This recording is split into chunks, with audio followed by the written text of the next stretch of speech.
नमस्कार मित्रों, आज हम बात करने वाले हैं प्रथम वर्ष सेमेस्टर 1 कंपलसरी हिंदी के बारे में।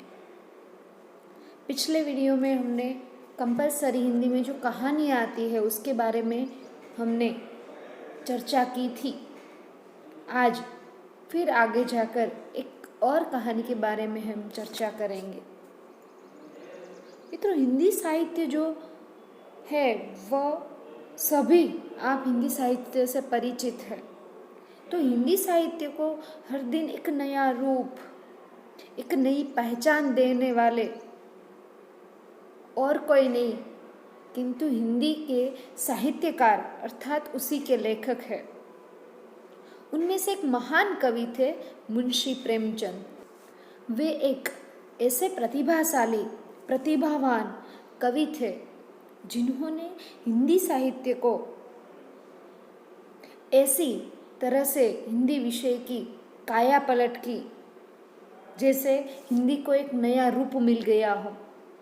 यानी कि प्रेमचंद जी ने हिंदी विषय की काया पलट कर रख दी थी। मुंशी जो प्रेमचंद है उसने सरल सहज हिंदी को एक ऐसा रूप प्रदान किया जिससे कोई भी लोग कभी नहीं भूल सकते। तो आइए देखते हैं थोड़ी बहुत बातें प्रेमचंद जी के बारे में। यहाँ आप डिस्प्ले पर देख सकते हैं कि थोड़ी बहुत चर्चा प्रेमचंद जी के जीवन के बारे में की गई है। जैसे कि उसका नाम था मुंशी प्रेमचंद, उसका पूरा नाम था धनपत राय, उसका जन्म हुआ था 31 जुलाई 1880 में, जन्मस्थल था वाराणसी के लम्ही गांव में, मृत्यु 8 अक्टूबर 1936।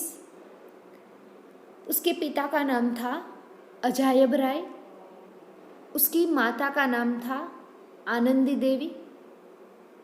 उनकी भाषा थी हिंदी एवं उर्दू। वो हिंदी के अलावा उर्दू भी जानते थे, लेकिन उसने हिंदी साहित्य में इतना बहुत कुछ, इतनी अच्छे साहित्यकार होकर उसने अपने साहित्य जगत में नाट्य कला की प्रदर्शता भी की। उन्होंने उपन्यास भी लिखे, नाट्य भी लिखे, कहानियाँ भी लिखी और हिंदी में प्रसिद्ध हुए। इसीलिए तो कहा है कि मुंशी प्रेमचंद ने जो सरल हिंदी है, सहज हिंदी है, उसको ऐसी साहित्य की प्रधानता की जिसे लोग कभी नहीं भूल सकते। उसकी राष्ट्रीयता थी हिंदुस्तानी प्रमुख रचनाएं गोदान और गबन। मित्र, अब हम बात करने वाले हैं उसकी जो कहानी है उस कहानी के बारे में। तो आपने कभी सोचा है कि टाइमलेस कहानी, यानी कि जो काल पर जिसने विजय प्राप्त किया है, ऐसी रचनाएं हिंदी में कौन कौन सी है? तो आपको पता चलेगा यदि आपने उस प्रश्न का उत्तर शोधने का प्रयत्न किया हो, ढूंढने का प्रयत्न किया है, तो आपको पता चलेगा कि टाइमलेस रचनाएं वो है जिस पर कभी समय की धूल नहीं जमती। समय बीत जाए, कितना भी समय बीत जाए, पर कहीं से वो पुरानी ना लगे। यानी कि जब उस साहित्य की रचना हुई है तब से लेकर आज तक वो पुरानी न हो, उस पर समय की धूल न चढ़े। 1936 में पहली बार मुंशी प्रेमचंद की छोटी सी कहानी प्रकाशित हुई थी जिसका नाम है कफन। और आज भी वह उतनी ही प्रसिद्ध है जितनी वह प्रकाशित हुई थी तब। आज 20 साल हो चुके हैं इन कहानी को प्रकाशित हुए, लेकिन फिर भी वह कहानी है वो उतनी ही प्रासंगिक लगती है जितनी कि उतनी ही प्रासंगिक, उतनी ही मर्मभेदी लगती है जितनी वह प्रकाशित हुई होगी तब लगती होगी। जो कफन की कथा वस्तु है उसे आप जानने से आपको पता चलता है कि गरीबी क्या है, भूख की वेदना क्या है। तो मेरा आपसे निवेदन है कि कफन की कथा वस्तु जानने से पहले आपको उस वक्त में जाना होगा जब वह प्रकाशित हुई होगी। यदि आप उस वक्त में चले जाएंगे तो इस कहानी की जो प्रासंगिकता है, इस कहानी में जो व्यंग्य है, वो व्यंग्य आपको अच्छी तरह से समझ में आ जाएगा। ऐसा क्यों आपको उसी वक्त में जाना होगा? तो उसका उत्तर भी है कि आपको इसीलिए उस वक्त में जाना होगा क्योंकि उस वक्त जो भूख का संकट था, जो गरीब की वेदना थी, शायद आप वो आज भुगत नहीं रहे हैं। उतनी गरीबी, उतनी भूख का संकट आज हमारे सामने नहीं है। तो इस कहानी को हमें पढ़ने से पहले हमें उस वक्त में जाना होगा। तो आइए देखते हैं, कफन कहानी के दो पात्र हैं, गीसू और माधव। गीसू बाप है, माधव बेटा। यहाँ गीसू और माधव दो ही मुख्य पात्र में प्रेमचंद जी ने निरूपित किए हैं। तीसरा पात्र है माधव की पत्नी बुधिया। इन तीन पात्रों के माध्यम से कफन कहानी चलती है। तो चलो देखिए कफन कहानी की कथा वस्तु। कफन कहानी एक यथार्थवादी कहानी है। इन कहानी की कथा वस्तु जानकर हमें पता चलता है कि कफन कहानी में घीसू और माधव, इन दो पात्रों के माध्यम से कवि मुंशी प्रेमचंद ने हमारे सामने समाज का जो यथार्थ चित्र है, उस यथार्थ चित्र को खड़ा करने का प्रयास किया है। पात्र दो ही है, घीसू और माधव, लेकिन उन दोनों पात्रों के माध्यम से जो गरीबी की वेदना है, जो भूख की वेदना है, जो समाज में कीमत न होने पर अपने आप पर क्या बीतती है, उन सभी बारे में कटाक्ष, एक व्यंग्यपूर्ण ये कहानी है।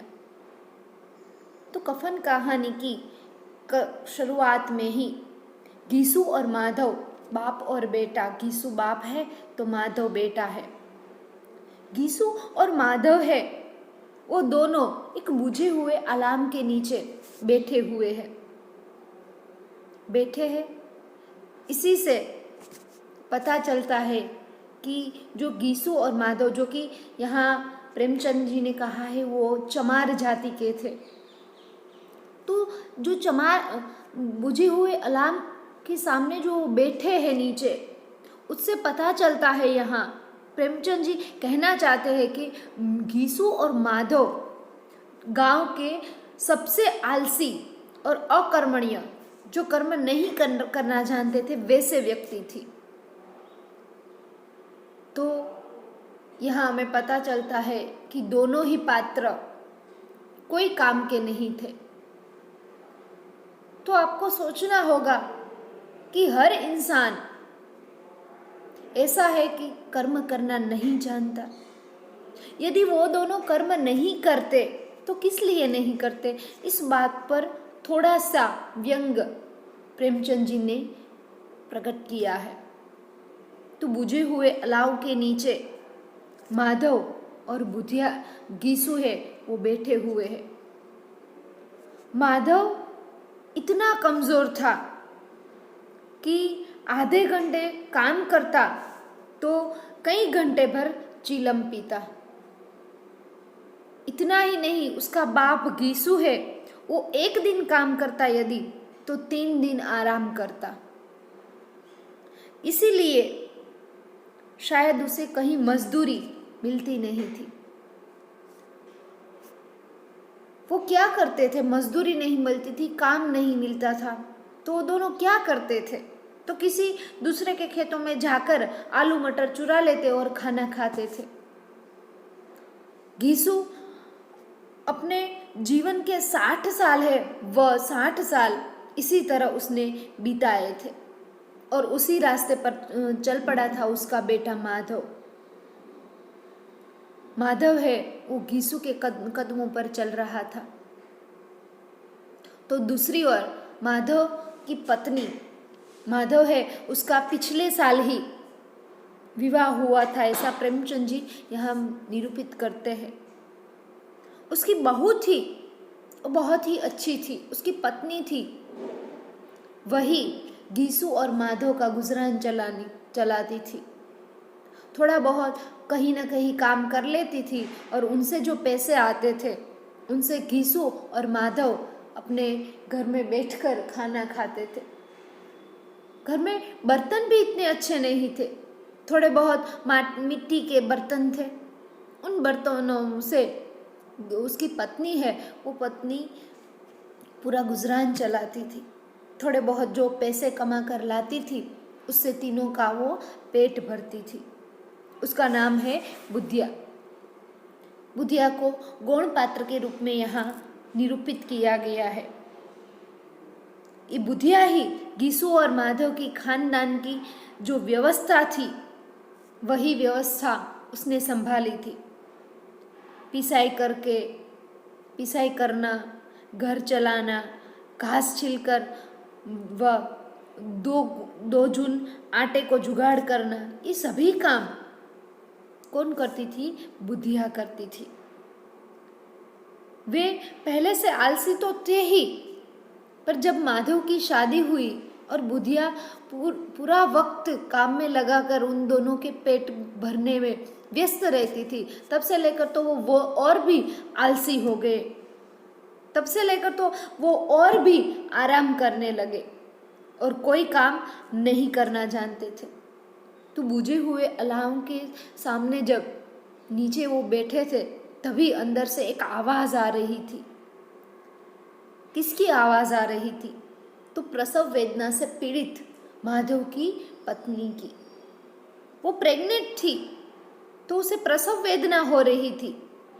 वो चीख चीख कर आवाजें कर रही थी, रो रही थी, पर ना तो बाप वहां से उठा और ना ही बेटा वहां से उठा। क्यों दोनों नहीं उठ रहे थे? तो जब वो बैठे थे तब उसके सामने आलू थे और वो आलू वो चुरा कर लाए थे। तो बैठे बैठे दोनों बाप बेटे उस आलू को भून रहे थे। तो माधव को भय था कि यदि वो अपने पत्नी के पास जाएगा तो मेरा बाप है वो सब आलू खा जाएगा, और बाप को डर था कि यदि मैं जाऊंगा तो माधव सब आलू खा जाएगा। तो न तो बुधिया के पास बेटा जाता है और ना ही बाप जाता है। आलू खाकर दोनों ने पानी पिया, मस्त रहा। तब पानी पीकर उसके पिता यानी कि घीसू माधव से कहते हैं कि तुम्हें अंदर जाना चाहिए अपनी पत्नी के पास, तुम क्यों नहीं जाते? तब माधव कहता है कि मैं क्यों जाऊं, आप जाओ, मेरी पत्नी है तो आपकी भी बहू है। तब वह कहता है कि वो मेरी बहू है, प्रसव वेदना से पीड़ित है, न उसका होश होगा न उसके कपड़े के ठिकाने होंगे, तो मैं जाऊं, इससे तो अच्छा है कि तुम वहां चले जाओ। तब वो कहता है नहीं, मैं नहीं जाने वाला, आप जाइए। तब माधव घीसू कहता है माधव से कि साला तू कितना बेशर्म है, जिसके साथ पूरे साल सुख भोगा आज वही तकलीफ में है, दुख में है, तो आज उसके पास भी नहीं जाना चाहता। तो दोनों आपस में बहस करते हैं लेकिन कोई भी बुधिया के पास नहीं जाता। आलू खा लेते हैं, पानी पी लेते हैं और वही अलाव के पास अपनी धोतिया लगाकर ओढ़कर वहाँ सो जाते हैं। और दूसरी ओर बुधिया है वो अपने कमरे में चिल्ला रही थी, चीख रही थी। उन दोनों ने बुधिया पर ध्यान ही नहीं दिया।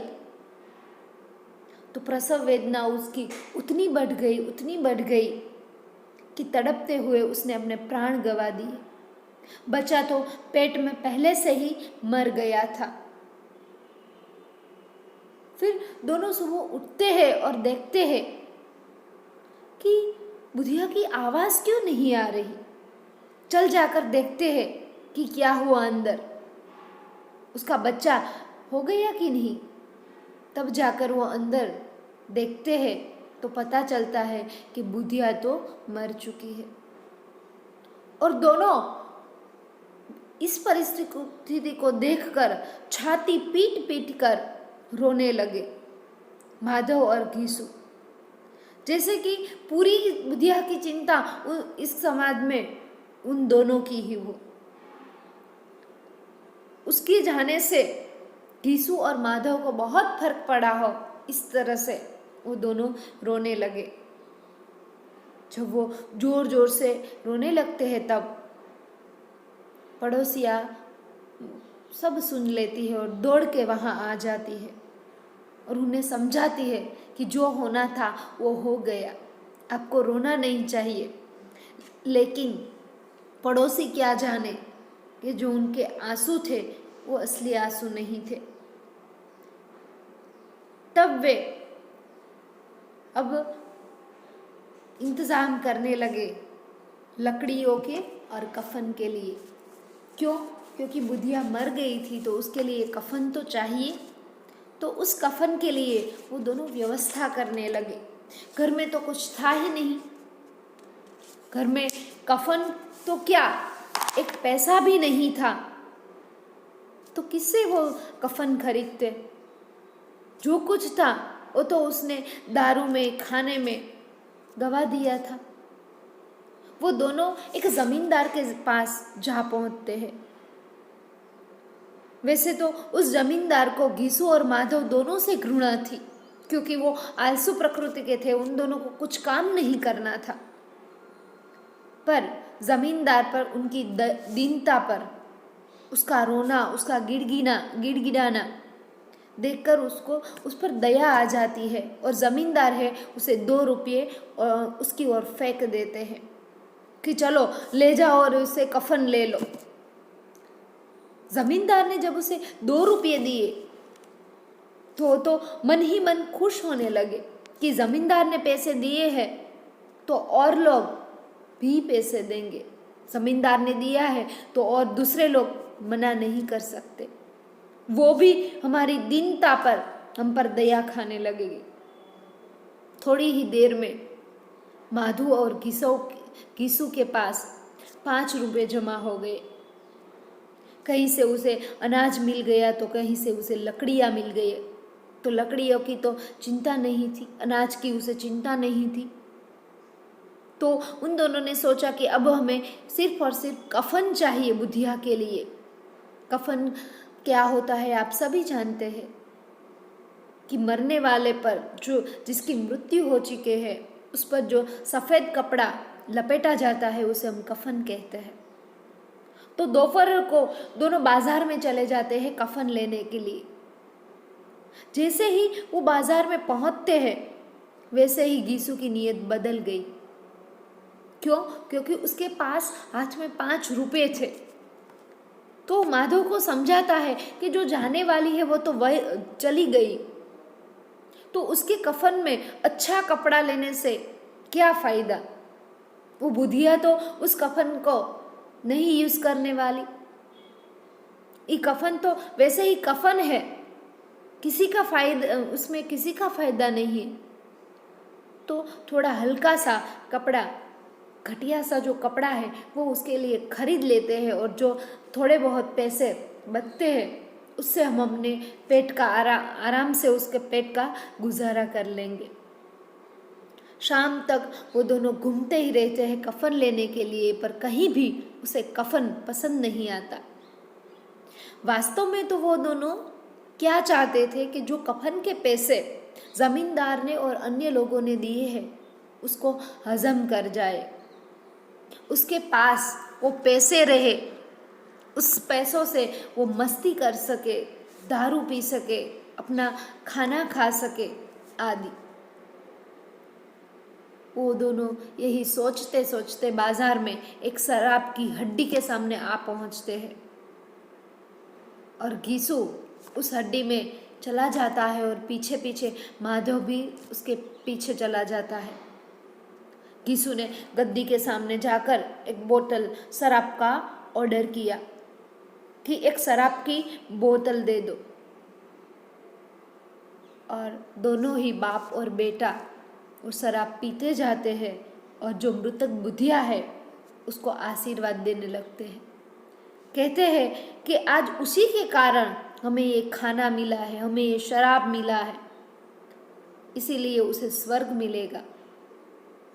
उसी के कारण हम आज इतना अच्छा जो जीवन भर हमें खाना नहीं मिला है वह खाना आज हम खा रहे हैं, तो उसे स्वर्ग ही प्राप्त होगा। उसकी आत्मा तो बहुत ही पुण्यात्मा है, वो पुण्य करने वाली है, इसीलिए आज उसके कफन के पैसे से हम खाना खा रहे हैं। बहुत ही मस्त में वो खाना खाते हैं, शराब पीते हैं। फिर जाकर उसकी शराब इतनी चढ़ जाती है, उन दोनों को अब याद आता है कि हमने जो कफन के 5 रुपए थे वो सभी हमने खर्च कर दिए, तो अब हम कफन किससे खरीदेंगे? जमींदार के पास तो हम अब जा नहीं सकते। जमींदार ने तो हमें पैसे दिए थे, अन्य लोग ने भी हमें पैसे देंगे, कोई हमें कहेगा तो हम क्या करेंगे? तो सबसे बड़ी 5 रुपए जो उसके पास थे उसने खर्च कर दिए।